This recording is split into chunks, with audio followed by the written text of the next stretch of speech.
It's Thursday, February 5th. This is CTV at 6. Here's what's making news tonight. Police arrest 3 youth hockey players in a hazing sexual assault investigation. An early morning fire burns an historic armory under renovations. We will have some flurries at times, but so far, no sign of a big weekend or Monday snowfall. Live from our Maritimes News Center, this is CTV News at 6. Here is Todd Battis. Good evening. We begin with disturbing allegations involving a Nova Scotia hockey team. Police have charged 3 young players with several sex charges, including sexual assault with a weapon, and they say it was part of a hazing incident. CTV's Jonathan McGinnis reports. Well, the investigation began after a hockey player and a parent came here to the RCMP detachment in Bible Hill and told police about an alleged sexual assault as a result of a hazing incident. Staff Sergeant Mark Rose says they started looking into it immediately. That led to us recognizing serious criminality, serious criminal offenses had occurred. As a result, we started with multiple witness statements, which led us to identify additional victims, additional incidents and locations. 3 youths were then arrested on Tuesday. One is facing charges of sexual assault with a weapon, and assault with a weapon. A second youth is also charged with sexual assault with a weapon, and assault with choking. The third is facing 1 charge of sexual assault with a weapon. Police say the first incident that was reported happened at a team function outside of a hockey setting, and that other incidents happened at different locations. A hazing incident that's gone into the criminal element, and that's what the RCMP is investigating. We're not investigating hazing, we're investigating serious criminal offenses. Hockey Nova Scotia tells CTV News it was also informed on January 30th, saying in a statement, Hockey Nova Scotia was made aware of a maltreatment allegation involving a minor and immediately reported it to the RCMP and Hockey Canada's independent third party. The sport's governing body in the province has suspended the Truro area team. Hockey Canada is refusing to comment. The 3 players arrested have been released. Police say more charges could be coming and there could be more victims. Staff Sergeant Mark Rose is asking anyone who has information or anyone who has been affected by this incident to come forward and contact police. Jonathan McGinnis, CTV News, Bible Hill, Nova Scotia. The convicted former CEO of the region's children's hospital was back in court before an appeal judge today. Tracy Kitch has filed an appeal of her verdict after being found guilty in September for defrauding the IWK, charging more than $30,000 of personal expenses to her corporate credit card. She was the CEO between 2014 and 2017. The money was eventually paid back. Yesterday, she was sentenced to 9 months in jail and 2 years probation. Today, the judge said he was surprised to learn the Crown needed time to prepare for the merits of her appeal. The case was pushed back to next Tuesday. In a first for New Brunswick, a youth has been arrested and charged with allegedly facilitating a terrorist activity. CTV's Nick Moore is in our Fredericton newsroom with the details. Hi there, Nick. Well, good evening, Todd. The RCMP says the Eastern Region's National Security Enforcement Section in New Brunswick arrested a youth for the facilitation of a terrorist activity late last year. The RCMP say that young person is now under the authority of a terrorism peace bond. That's the first in New Brunswick history, and that can be used if investigators fear that a terrorist offense may be carried out. We spoke to CTV public safety analyst Chris Lewis, who called the case troubling. And facilitating terrorism is a pretty serious offense in the criminal code, so particularly disturbing for a young person. But we've obviously, over the past several years, seen more and more young people really get drawn into that world, very similar to young people being drawn into the world of guns and gangs and organized crime. In a statement, the RCMP says the case is part of a broader trend observed by the National Security Enforcement Section in this area, that trend involving the radicalization of young people, and the RCMP says that is being driven by exposure to extremist online spaces and peer-to-peer networks. The New Brunswick RCMP declined our invitation for an interview on the situation today. Todd. All right, CTV's Nick Moore in the Fredericton studio for us tonight. Thank you, Nick. An investigation into allegations of financial irregularities at Halifax Water has wrapped up, with the utility saying none were found. Back in December, Halifax Water confirmed an independent third-party NC advisory was brought in to carry out an internal review. In a release today, the utility said the weeks-long probe found the allegations were unfounded. The third-party investigator was given autonomy to interview witnesses, review documents, and reach conclusions without direction or interference from the utility's management. Halifax Water is responsible for municipal water, wastewater, and stormwater. Fire has damaged one of Canada's oldest military facilities. An assessment is being done on the more than 125-year-old Halifax Armory. Crews worked through the early morning to douse flames in the stone building that's been undergoing significant renovations. CTV's Stephanie Sikos has details.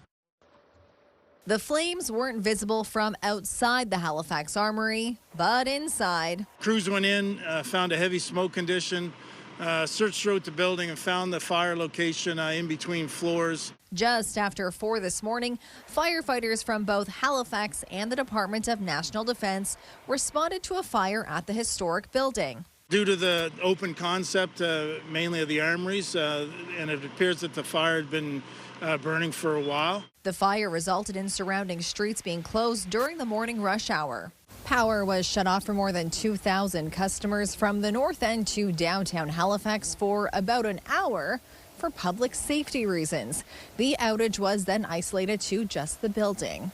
Initially difficult to find the origin, but again, crews did a phenomenal job to find the origin of the fire, and then they just started going to work to open up the floors and ceiling to get at it and start extinguishing it. Originally built in the 1890s, the armories have been under construction for almost a decade, part of a $160 million project.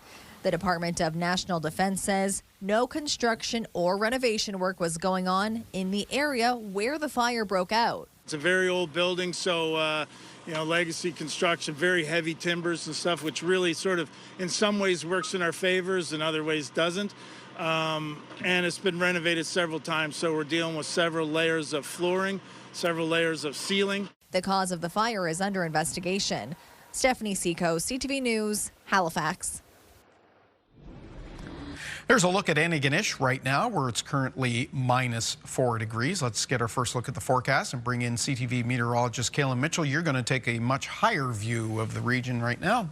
Yeah, we'll check out some night sky conditions in just a moment. As a note, though, for Antigonish, they could still have a few flurries that may drift through this evening. We do have some scattered flurries in place around the Maritimes for this evening, but the cloud cover starting to break up around the region as well. In fact, as we make our way towards and past midnight, it'll generally be mostly clear for the province of New Brunswick and becoming partly cloudy for both Prince Edward Island as well as Nova Scotia. Now, most of the flurries are light and passing through, but there was a band that looked like maybe some heavier flurries that had been set up for a couple of hours just through parts of Cumberland and Colchester counties, maybe getting a little bit of enhancement there off the minus basin. I just wanted to take a closer look at that to show that that is beginning to shift and move along. Still, if you are driving through the roads through this part of the Maritimes this evening, there may be some parts that have had a fresh coating of snow down because of the somewhat steadier flurry activity that was present there.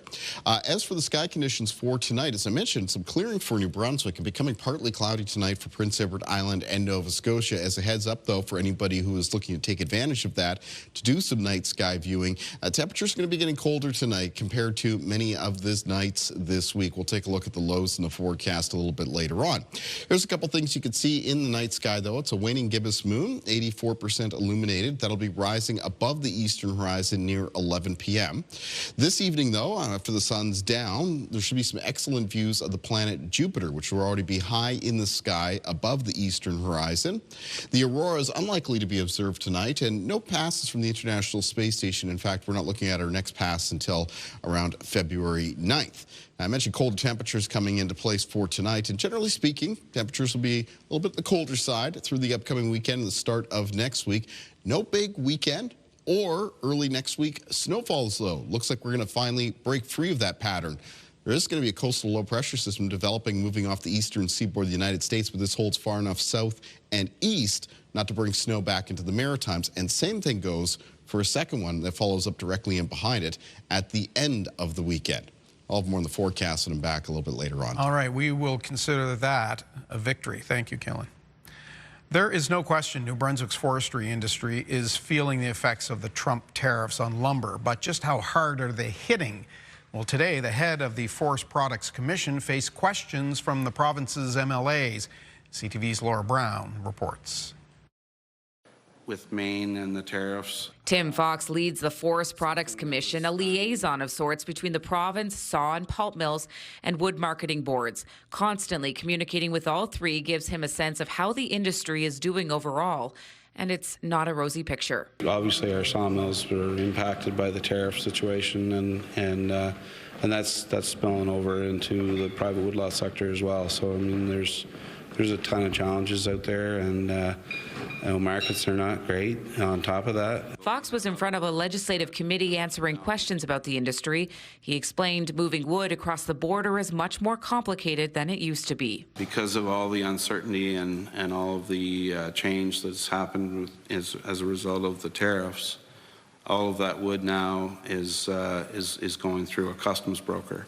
So it's added some cost. David Kuhn remains concerned about the future of private woodlots. He acknowledged that the large forestry companies who are licensed to cut on Crown land are competing against private wood producers for private wood on private land, and that's causing the allowable cut to be exceeded for private lands. There continues to be questions on what 2026 holds for the industry. Fox believes there isn't one single solution. I'm trying to find some ways to build stability into the system. That's probably the big thing. Obviously, if our federal government is in a position and they're able to negotiate some kind of a settlement with the softwood lumber issue, then that would help. But it's just so uncertain right now. He says everyone needs to work together to find ways to weather this storm. Laura Brown, CTV News, Fredericton. The voice of one of the victims was heard in court at the Jansen Baker double murder trial today. Friends and family of Bernard Saunier sat motionless as phone recordings were played. CTV's Derek Haggett was there. Court heard details about the days leading up to the murders of Rose Marie and Bernard Saunier on September 7, 2019. Jansen Baker has pleaded not guilty to 2 counts of first-degree murder in their deaths. A massive police operation on August 28, 2019 saw drug raids conducted at several homes across New Brunswick. Jesse Logue was arrested as part of those raids that took place 10 days before the murders of the Sauniers. An RCMP intelligence officer who listened to jail cell conversations between Logue and others was cross-examined today. One of the calls played in court was between Logue and Bernard Saunier, a conversation about Bernard's son, Silvio. That call took place just 2 days before the Sauniers were murdered. A publication ban does not allow reporting specific details of those calls. Court previously heard that Silvio was involved in the drug trade and was the owner of a downtown Moncton duplex that was raided. The jury was told earlier in the trial that Silvio Saunier's associates, including Logue, believed he was a police informant. Later, a civilian member of the RCMP who analyzed thousands of Facebook messages between Logue's associates testified. Dozens of messages regarding the police operation and Logue's arrest were read aloud in court. I spoke with several members of the Saunier family outside the courthouse yesterday. Once again, they politely declined interview requests, but they did tell me they are learning new details that they were not aware of, and the trial has been very difficult for them so far. Derek Haggett, CTV News, Moncton. Get the Maritimes top stories, breaking news alerts, and watch live. Download the CTV News app. The New Brunswick government is ending its activity on the social media platform X. Premier Susan Holt said the government will stop using the platform for routine communications. The decision comes after the province's child and youth advocate wrote X has refused to, quote, rein in the use of its platform for the sexualization and exploitation of children, end quote. The platform's AI tool, Grok, allows users to alter images. The province might use X in times of emergency. As the debate over a hefty property tax increase heats up at Halifax City Hall, a new initiative is urging councillors to cut the proposed nearly 11% rate hike. CTV's Emma Convey spoke with the organizers. Neil Thompson is a renter in Halifax. He says every year his rent goes up and there doesn't seem to be a cap. An increase in property tax for him would be more money out of his pocket. It means that my rent will go up, and it could go up quite substantially. He feels it will set a precedent for a continued increase. I think that is just plain ridiculous. I know that, as a municipality, as a city, we have expenses, but nobody's getting 4, 5, 6% wage increases. A common thought, as a new campaign, Stop the Property Tax Hike, aims to curb Halifax's proposed property tax increase of 10.9%. About 6 days ago, we launched it, and so far we got 600 supporters. They can put my signature there as well. I'm with them. The purpose is to allow taxpayers to voice their concerns about this hike to government, councillors, and the mayor. Kevin Russell says the government and utilities are the ones driving these cost increases. Homeowners pay directly for the tax increases, while renters, it's paid through the rent. So people realize that this is going to be an ongoing issue. I voted in this past council, and Mayor Fillmore, who I think has done a great job, not to increase taxes. And I think it's a load of crap, and I think they should stop and put a cap on it. Mayor Andy Fillmore acknowledges the point Kevin Russell is trying to make. He wants to keep life affordable for people living in apartments, and that's what their program's about. So he's right. That's what happens. When the tax rate goes up, renters are disproportionately impacted. The Budget Committee are scheduled to approve the final budget by March 31st. Emma Convey, CTV News, Halifax. After 6:30, well-known economist Don Drummond joins us to talk taxes, productivity, and the economy. And there's plenty of financial reporting at our website, ctvnewsatlantic.ca. Next, we'll take you inside Point Lepreau Nuclear Power Plant.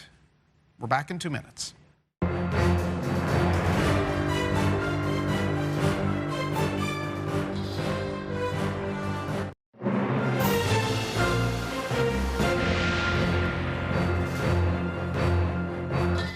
Today we were offered a rare glimpse inside the Maritimes' only nuclear power plant. It comes as the NB Power facility is facing yet another lengthy and pricey shutdown.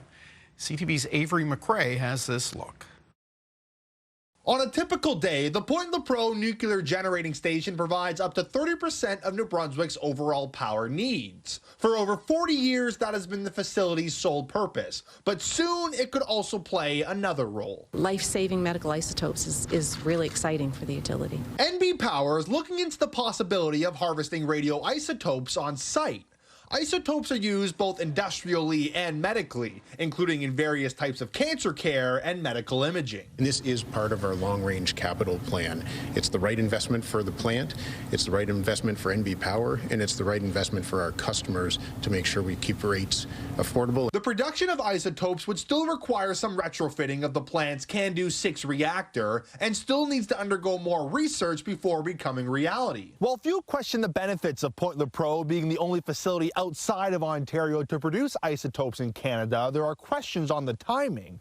The facility has undergone numerous shutdowns in recent years, both planned and unplanned, with the most recent outage ending in December after over 5 months. Each day the plant is shut down, it costs the utility anywhere from $1 to $1.5 million. But during those shutdowns, Clark says significant investments and upgrades have been made. Now that we have that stable production and stable, sustainable production from the facility, to look at what else can we do to help help manage the cost increases that we see coming as a utility and the rate increases that we see coming. This is a new revenue stream that will help offset some of that pressure on rates. How much money it could generate for the utility or the cost to refurbish equipment to support isotope production still isn't clear. The topic will be explored further during a 119-day planned outage that begins in April. Ava McRae, CTV News, St. John. Still to come tonight, a very cold start to Friday with a mix of sun and cloud. Kayla Mitchell has the full maritime weather forecast after this break.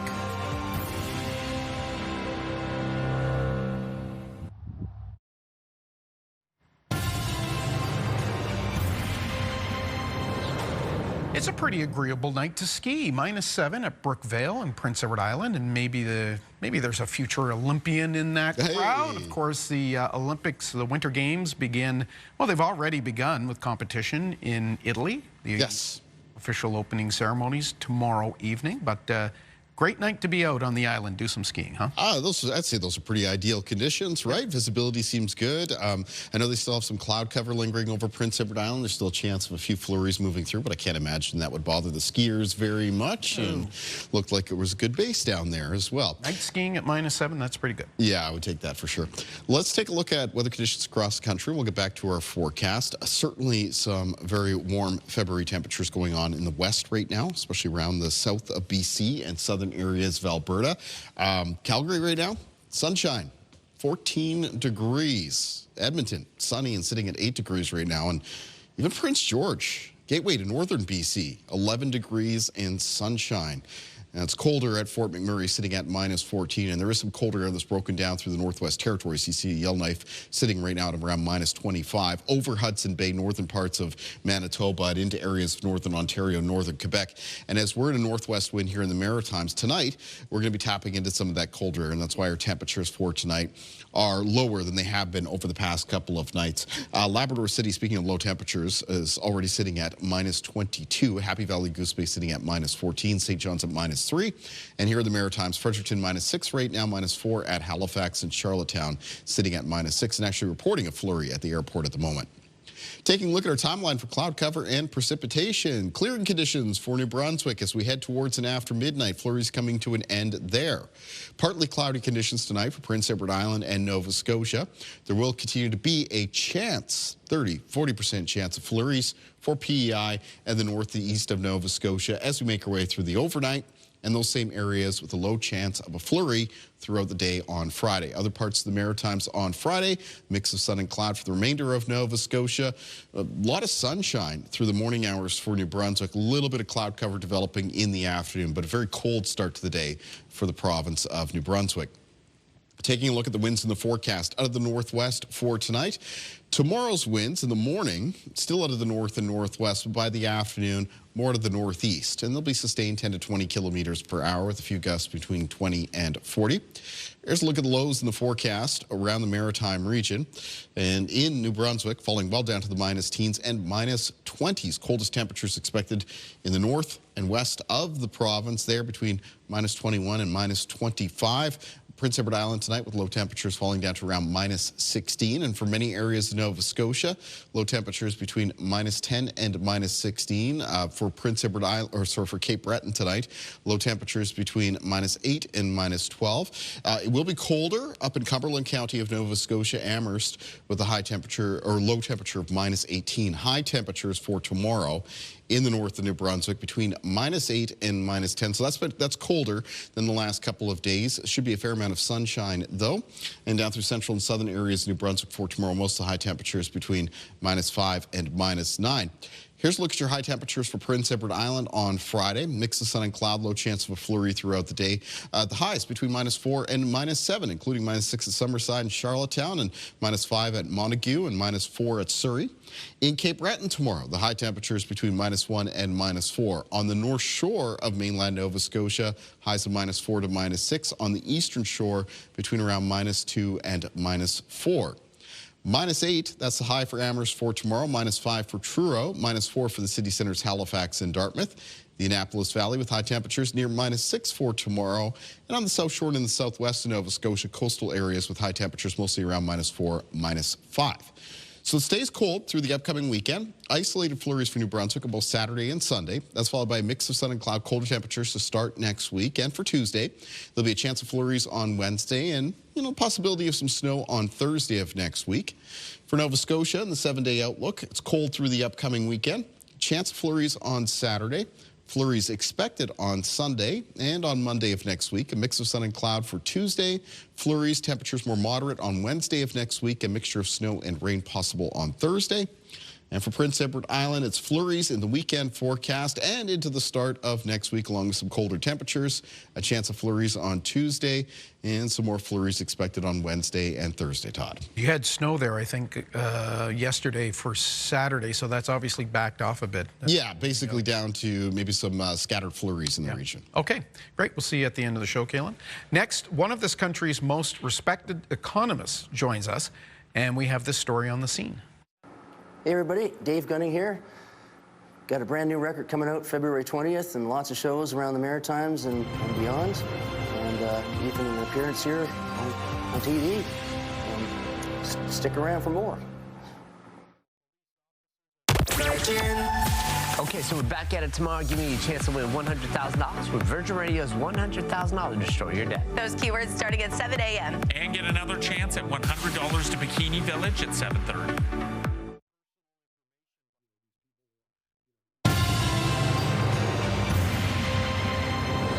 Welcome back. There's been a lot of talk about Canada's economy, that it's in a fragile situation, growth largely flat, with governments running record deficits.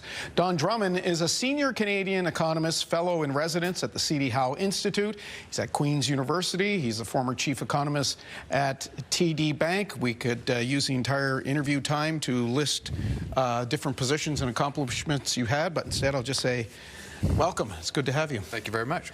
You spoke in Halifax today on the matter of investment, taxation, and growth in Nova Scotia in particular.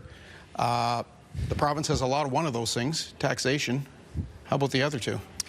Well, I must confess, I started out with a particular message that we should all be very concerned as Canadians. We have always been concerned about our weak productivity, and we've had that problem for quite some time. But now we have this second shock of the trade uncertainty with the United States. And a quarter of our economy is exports, and 76% of our merchandise goes to that one economy. And even if Trump wakes up tomorrow and said, I wasn't really serious, I'm not going to do it, that trust has been broken, and companies and people are making an investment decision. So we have to very, very quickly change our model. And this is going to take more than just doing taxes. Tax has to be part of it, but we're going to have to do a lot more than just the taxes. And it's intriguing, and particularly in the context of Nova Scotia, because there was a growth commission in Nova Scotia more than a decade ago, and I recently refreshed my memory of it. And it could be written again today. The Ivany report. Exactly the same thing. Yeah. And it said we need to shift away from corporate and personal income taxes towards indirect taxes. We need to lower the corporate tax rate. We need to improve some of the tax credits. And I think, well, all those things stay in today. We need to streamline and reduce regulation. And it really comes back to that context. Why didn't those things happen? Is because no one, particularly politicians, perceived that they needed to do it because life was fine without doing it. And my message was, life is not fine. And this is what upsets me with forecasts like the Bank of Canada, where they assume CUSMA will be renegotiated as is, and it'll be smooth. Well, that's my next question for you. You've written an opinion piece in the Globe Mail, in which you came right out and said, look, the forecast by the Bank of Canada, too rosy, and based on trade, and you think they're looking at it that CUSMA will be renegotiated. It's a matter of fact that it will happen, and things will largely be smooth, and you don't buy that. They don't word it in exactly that way, but the implication is clear. They say that they assume the tariffs stay at their level of January 23rd. Well, that means CUSMA gets renegotiated. That's the only way tariffs remain unchanged. Yeah. And then they say that they assume that trade uncertainty will diminish. Well, that's code for saying the process will be smooth. Who in the world, and Canadian, would think that the process is going to be smooth? We have a volatile outbreak from the president virtually every single day. It's going to be 50% on aircraft today. It's going to be 100% if we do a trade deal with China. There's going to be a tariff on bathroom vanities, and there's not going to be a tariff on bathroom vanities. How does that lead to any assumption this process is going to be smooth? Yeah. Should the Bank of Canada be looking at lowering rates again? I think in that uncertainty, they could probably hold off. In fairness to them, the economy, while it is somewhat weak, it hasn't fallen apart. There has been actually been some employment gains of late, and we do have a pesky little inflation issue. It's come down an awful lot, but the underlying rate of inflation that they track are still running around 2.5%. Now, I think they will continue to come down and will be okay, but we have to remember levels do matter. Their policy rate's 2.25%. And people who are younger think, well, that's kind of high because it was a lot lower than that. Somebody who's a little bit older looks at the historical record. 2.25 by the base of history is a very low rate. Our 10-year bond yield is just over 3%. They have typically been 6 to 8% historically, so those are already pretty low. And then finally, as the governor said, there's not much they can do on monetary policy to overcome a structural shock like tariffs. Some analysts believe that we could still be on the precipice of recession. See, the recession issue is not even the one I worry about. Because when you go in recession, you go down and you come up fairly quickly. And yes, they're painful and they hurt a lot of people, but 3 or 4 years down the road, you're kind of back where you were before. I worry about a permanent loss of income. If we lose export markets, particularly a lucrative export market like the United States, and we're not able to make that up, our level of income will be lower, not just for 1 or 2 quarters, which would qualify a recession, but for a very long time going forward. And Bank of Canada speak, our potential growth rate will be lower. Our permanent unemployment rate would be higher. That's what I worry about, not just the short term. And obviously that would have an effect on the type of services that Ottawa could offer. We already have big deficits. We got a debt to GDP ratio that's over 40%. And we just had a parliamentary budget report said today if they satisfy the defense commitment, that's going to add another 6 percentage points. So in the budget, they showed the debt to GDP ratio coming down a little bit. Add in the defense, it wouldn't come down at all. It would go. And as I did a sensitivity analysis, all you have to take is 100 basis points higher interest rates, and it goes up a lot. Okay, well, Ottawa's got this massive deficit, but we have very big deficits in all 3 maritime provinces here. Does the public care? Does it, like, the numbers are so big, does it resonate? Well, and also, to some degree, they've bought the line the federal government keeps touting, we're in better shape than the others. And it's like somebody else being really, really sick, and you're only somewhat sick. You're still sick. The United States has got a deep problem, and they're paying a price for that. We have typically had higher interest rates in Canada and the United States. Now our interest rates are lower. Our 10-year bond yield's 100 basis points lower than is the United States. We've seen the steady erosion in the value of the U.S. dollar because they're moving out of U.S.-denominated assets. So we can't look at we're better shape than these other basket cases, therefore we shouldn't worry about it.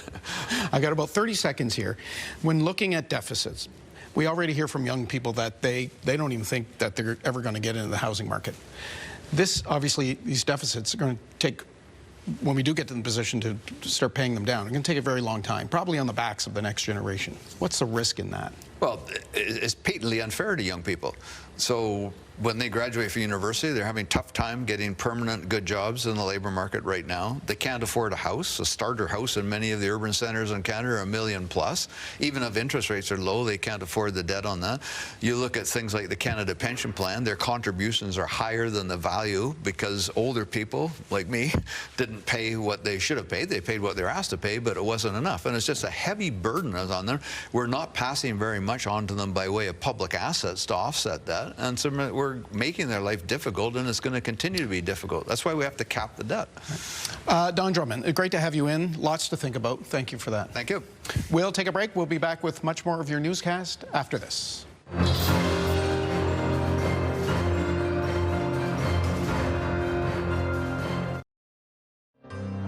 February is Black History Month. Recognizing Viola Desmond. Viola Desmond was a Nova Scotia businesswoman and civil rights pioneer whose stand against racial segregation helped spark change across the country. Her legacy is honored nationally, including her image on the Canadian $10 banknote.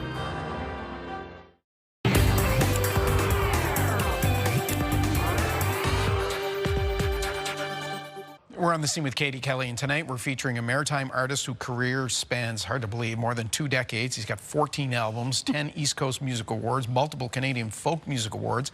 He's even got a Juno nomination. I know, right? And he's the nicest guy you'll ever meet. On the planet. And yes, we're talking about the one and only Dave Gunning.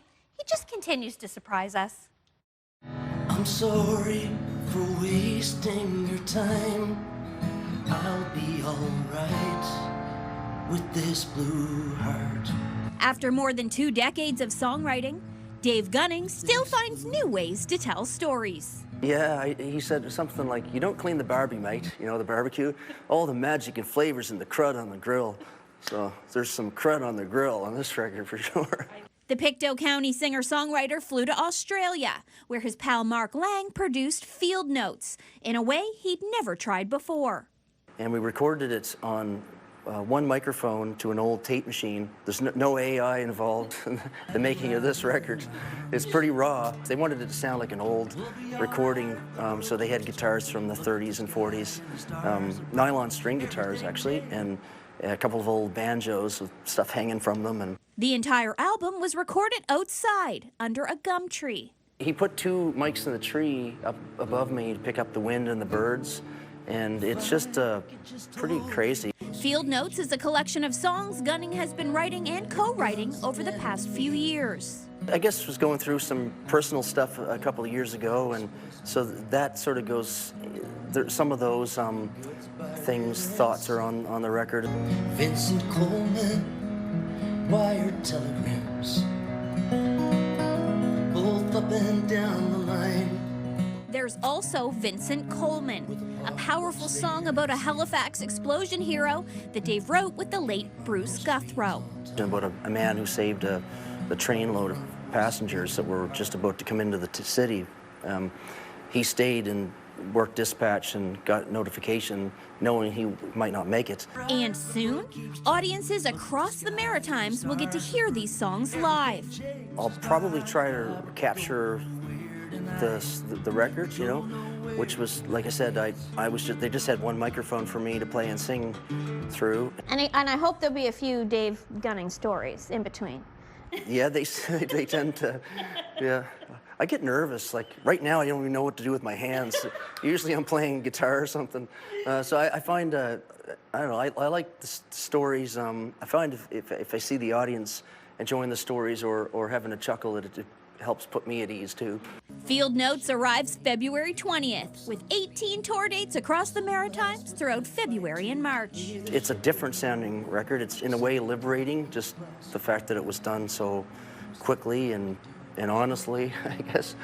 There's nothing to hide behind. I hope people enjoy the songs.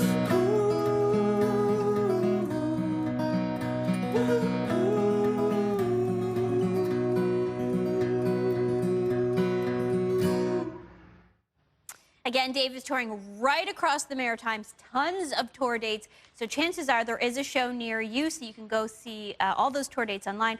Also, I just have to mention, Dave also has a new children's book out. Oh. It's called To Be With You, so it's words by Dave Gunning, of course, one of his songs, and it's illustrated by Megan Smith. Beautiful book. He gave me a copy for the baby, so I'm so excited. Okay, we'll look for that. PEI Music Week. Yes, it's back, and 2026 is going to be a big one.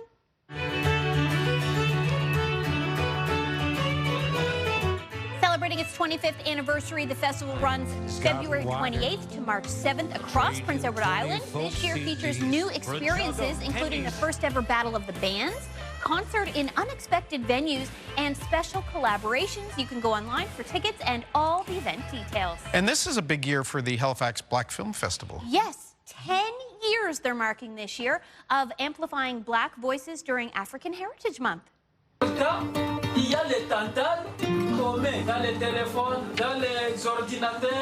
Running February 20th to 24th, the festival features 35 films from around the world with screenings both in theaters and online.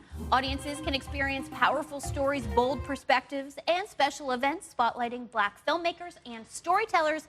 Tickets and full program details are now available. And speaking of big, this is unbelievable. Exciting news for 2 young musicians from the New Brunswick Youth Orchestra. Yes, they are heading to one of the most prestigious music schools in the world. Amy Robichaud and Alexander Urbina have both been accepted to London's Royal College of Music, marking a first for the orchestra. After impressing judges through a competitive audition process, the pair will begin their studies this fall. A major, major accomplishment and a proud moment for New Brunswick's music community. No doubt, and that's Sistema and the New Brunswick youth orchestra do fabulous work. They sure do. Thank you very much. Here's You're what's on welcome. CTV tonight.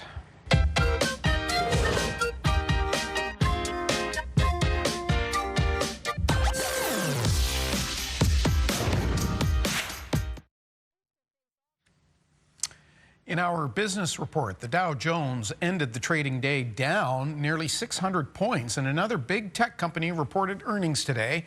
Amazon released results after the end of the trading day. B&M Bloomberg's Morella Fernandez has more.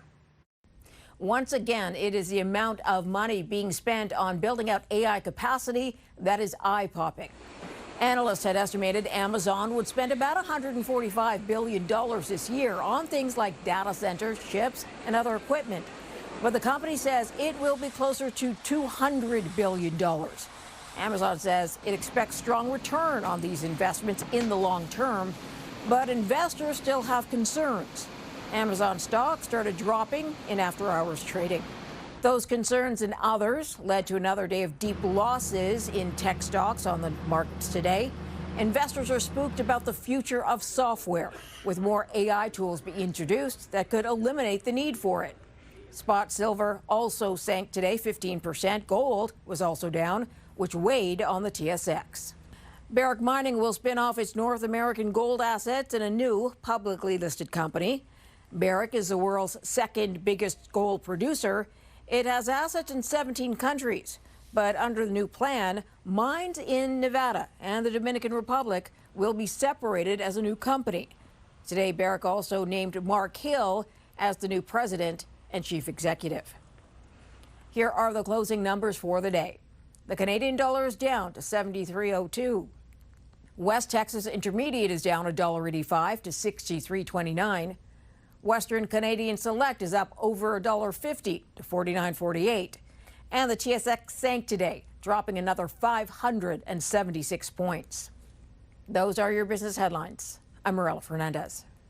Well, Kalen, the TSX sank. Will temperatures? Yeah, as we talked about, it is going to be getting colder tonight for the Maritimes, colder than previous nights, that is, especially in the province of New Brunswick, where some in the north and west will be getting down into the -20s. Let's take a look at our viewer picture for tonight, and that takes us to Nutby Mountain in Nova Scotia. And at first look, you might think this is a nice snowy scene here with the trees covered with snow, but this is actually rime ice. It was created by freezing fog in the area, and that is a fog that is comprised of tiny water droplets that are actually super cooled, so that as soon as they come in contact with a surface that's at freezing, they develop this rime ice. An example of a type of rime ice is actually hoarfrost, that sort of feathery frost that you can sometimes see. Anyways, this picture was sent in by Barry Burgess. I want to thank Barry very much for taking the time to do that. Nearby, West Earltown for tomorrow. It's a cold day, mix of sun and cloud, high temperature of around -6, and there will be a low chance of some flurries as you get into Friday evening. Day planner for tomorrow. Start of the day around the Maritimes. Morning temperatures down in the minus double digits. Minus teens for most, but there's those -20s showing up for communities in New Brunswick. And then moving into the afternoon, mostly sunny for New Brunswick. Mix of sun and cloud for Prince Edward Island, Nova Scotia. 30-40% chance of flurries for communities in PEI and around the north and east of Nova Scotia throughout the day. Let's find out what's coming up on Your Morning Atlantic. Friday on Your Morning Atlantic, the big game. As the New England Patriots prepare to meet the Seattle Seahawks on Sunday, we prepare to be the greatest spectators of all time with lots of food, fun, fans, and more. Start your morning with us Friday on Your Morning Atlantic on CTV2 and Crave. Speaking of the Super Bowl, the big game is just 3 days away, and a man in Maine is getting ready to make his 60th and final trip to the big stage. Now, for most fans, a trip to the Super Bowl is a once-in-a-lifetime experience. But for Don Chrisman of Kennebunk, it's been a tradition for nearly 6 decades. The lifelong Patriots fan has been to every single Super Bowl game since 1967. But now, nearly 90 years old, his goal is to remain part of the Never Miss Super Bowl club for one more game. Chrisman says Super Bowl 60 is his last. The Never Miss a Super Bowl club had 6 original members. Now there will only be 2 after Chrisman. His final game features his beloved New England club. Okay, that'll do it for us tonight. Bruce will be here at 11:30. CTVNewsAtlantic.ca has updates anytime. I'm Todd Battis. Hope to see you tomorrow night. Good night.